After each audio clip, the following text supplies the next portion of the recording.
What if building leadership and connection skills in real life was less about grand epiphanies and more about small, consistent reps? The way athletes train, the way musicians practice, the way simulation refines teaming and clinical performance. Push ups, sit ups, building up your cardio. We put challenges and weights in front of ourselves to get fit. We embrace no pain, no gain. Yet when we find something difficult in real life, especially an interpersonal something, we often skitter away. We put down the weight and walk away from the workout. Curious Now helps us lean into those everyday interactions, the awkward silences, simmering tensions, and high stakes conversations, and treat them like reps in a leadership gym. Curious Now, stronger later.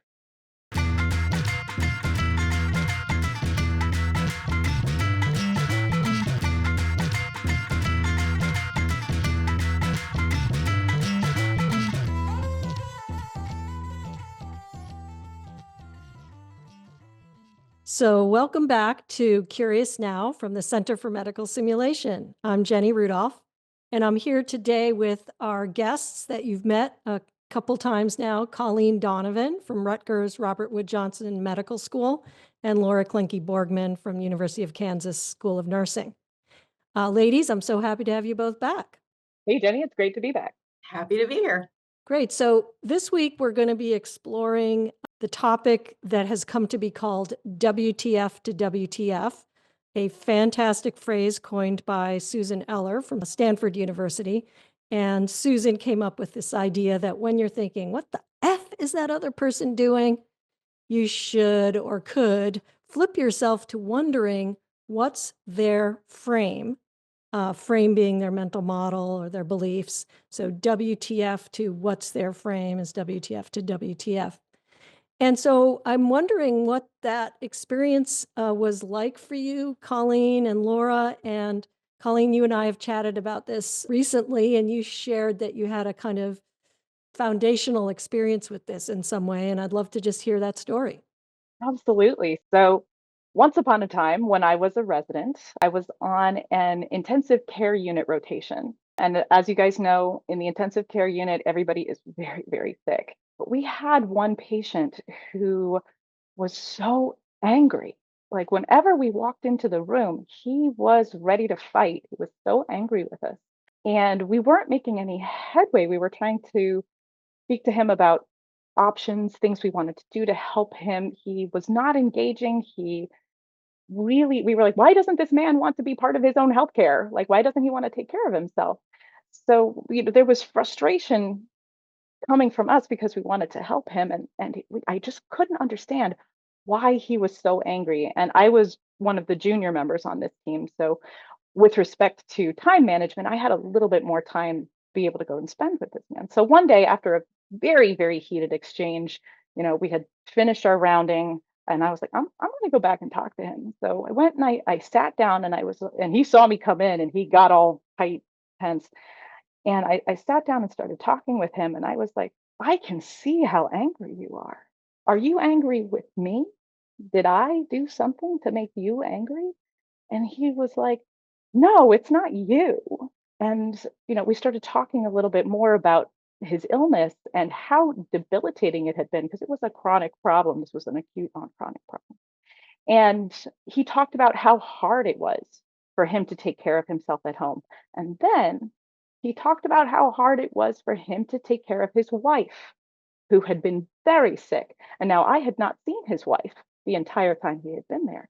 So I opened it up a little bit more. I was like, tell me a little bit more about your wife. And he lit up. He obviously loved this woman. And so he talked about her. But then he got really sad. And I perceived that something had happened. I was like, keep going, tell me more. And she had died a year to the day in the room that we were sitting in. And he had not said anything to anybody. He was just so frustrated and angry about that whole experience. And this illness that he had made it so hard for him to take care of her while she was sick that he felt so much responsibility and guilt that had just been so tightly wound around him And he and I developed a pretty good relationship after that, after having gotten down to the nitty-gritty of that, because that wasn't about me. That wasn't Mm. about us. That was about this poor human trying to deal with something that was just so fundamentally rocked him that he had no control over. And we changed his room. We talked about his wife every day, and he started to engage more. But that never like so my frame was like, why is this man not taking care of himself? Right? So But your that's what WTF was, what the bleep? Why is he not taking care of himself? I didn't hear you say, why is he being such a jerk? Are you like a better human than I am, or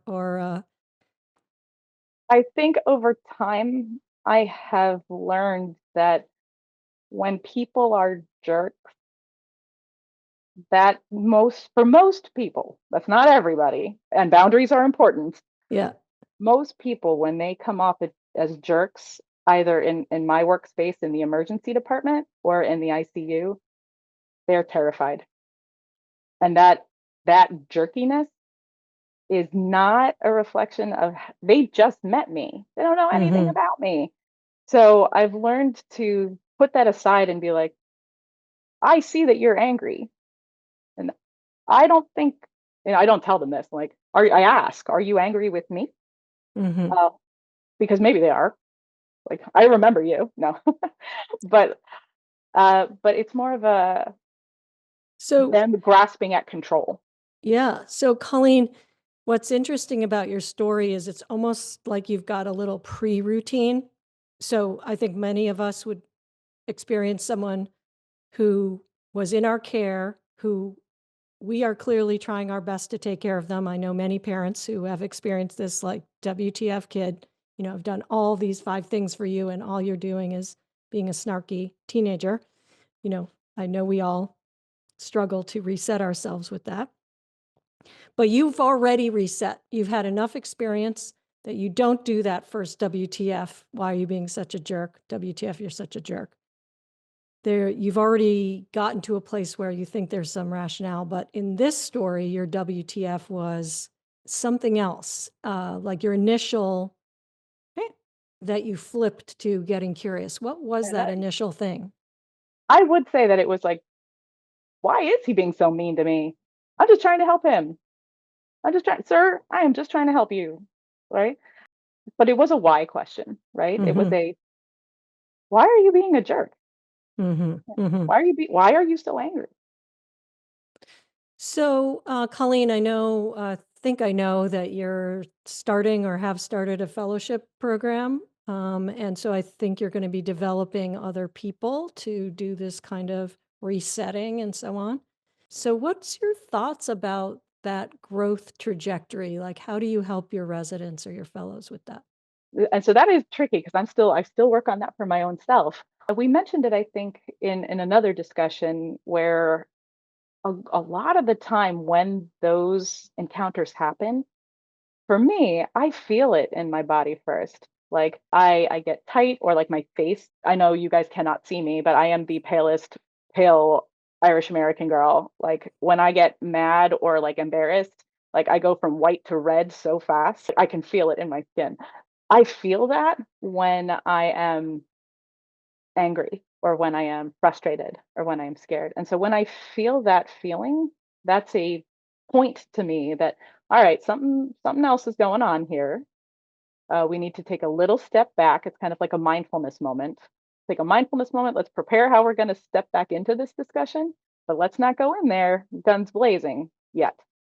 We need more information. And So, so you have a reset. So, there's the WTF, and then there's the reset yourself, and we all have different routines for that.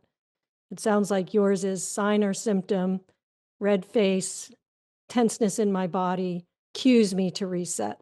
I'm thinking you might share that sort of guidance with your fellows and residents to learn about themselves that way, or how do you approach that?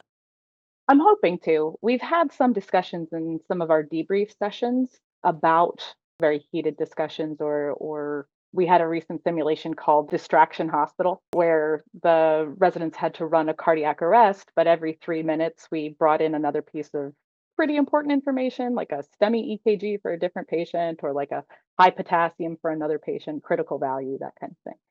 And as we were doing the simulation, we could see them getting frustrated and worked up and heated. And as part of the debrief, we were able to kind of talk about, okay, what did that feel like to you? And what are some tools that we have in our toolkit to help us pull that back to a place of control? Mm, yeah. Well, thank you, Colleen. So, Laura, I'm wondering in your case, what was this experience of WTF flipping to what's their frame or getting curious like for you, either recently or in the past? Talk to us a little bit about your journey there.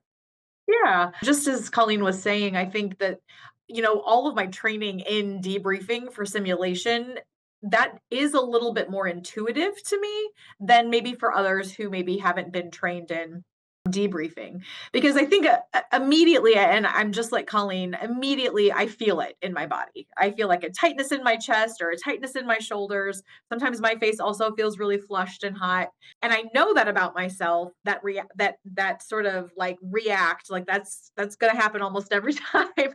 But now, because of my simulation and debrief training, my reset is usually kind of a deep breath, a kind of a step back, and always saying to myself, I bet there's a reason. I bet there's a good reason. And that leads right into kind of the getting curious, right? So I bet there's a reason. Now I'm really curious about what that reason is. Cause gosh dang it, I can't think of one, but I'm sure there is one, right? Having that debrief practice and training has really helped me in this WTF to WTF, because it's just kind of ingrained in me now that that reset is, huh, I bet there's something going on. Let me find out what it is. And that has been very helpful in life. And Laura, I'm thinking that the fact that that is successful some proportion or perhaps some large proportion of the time that you learn something really interesting that you didn't know, like there's something you really didn't know about what the other Mhm. person was thinking. And so that sets up a little bit of a reward to help you do it again next time. Yes, exactly. So Colleen Donovan from Rutgers, Robert Wood Johnson School of Medicine, and Laura Klinke Borgman from University of Kansas School of Nursing. I want to thank you both for joining with us on these first 5 episodes and sharing your journey. Thank you so much. Thank you so much for the opportunity. I loved these conversations with you all. Thanks, guys. Looking forward to more conversations in the future. All right, that was Curious Now, Unit 1, focusing on our own internal challenges with judgment, standards, other people's standards, and resetting ourselves. Stay with us for our next unit, which is going to be about dealing with the other humans.